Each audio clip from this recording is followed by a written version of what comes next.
had your highs and your lows, and you've been absolutely magnificent right through. How does one get up off the deck when things aren't going well? I would like to share one experience with you here. It's a funny story, but completely out of the box, which we hadn't tried, and it did wonders for our team. We were playing against New Zealand, and Chris Keynes was bowling. This was in India, in Mohali, so in your hometown.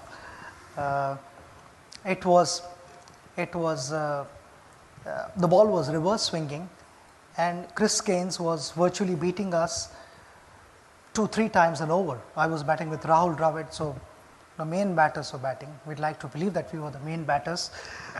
And we were getting beaten, and we were sort of clueless because we couldn't see the shine. Sometimes the surfaces are such that it becomes a little difficult to figure out which side is the shiny side and which is the rough side. I expect all you guys to know what reverse swing is.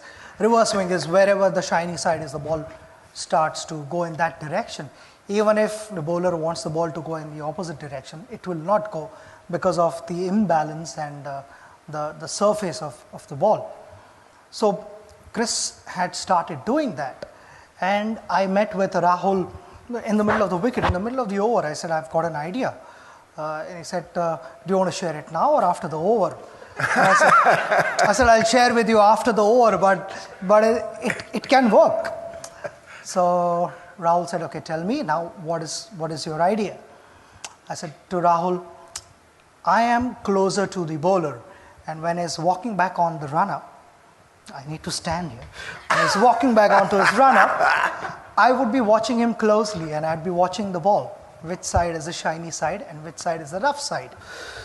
So Rahul said, then what happens after that? I said, whichever side is the shiny side, I will hold the bat in that hand.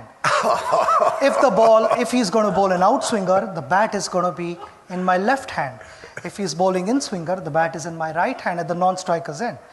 So that's the only time in my career when the batsman is ready to face the ball. He's not watching the bowler, he's watching the bat in my hand. So he's very good. So Rahul is watching me, and suddenly you see a couple of cover drives being hit for boundaries, and on drives passing piercing mid-wicket and mid-on, and Chris is like wondering, these guys were getting beaten a couple of times every over, and suddenly I'm giving away a couple of boundaries. There's definitely something wrong. So all the fielders were watching me because I was, watching Chris and not Rahul. And normally no batsman stands facing the bowler. He would be like facing the other batter. And then I would quickly change the bat, and by then they had sort of figured out that there is something fishy. And Chris lost his momentum, he lost his rhythm, and he held the ball cross seam, and he bowled the ball, and instead of looking at Rahul or checking what has happened there, he looks at me and I said, what have you got for this?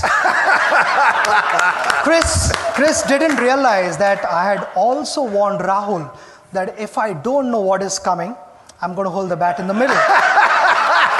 So that is how the story goes. So it's just, in short, it's just being a step ahead of your opposition.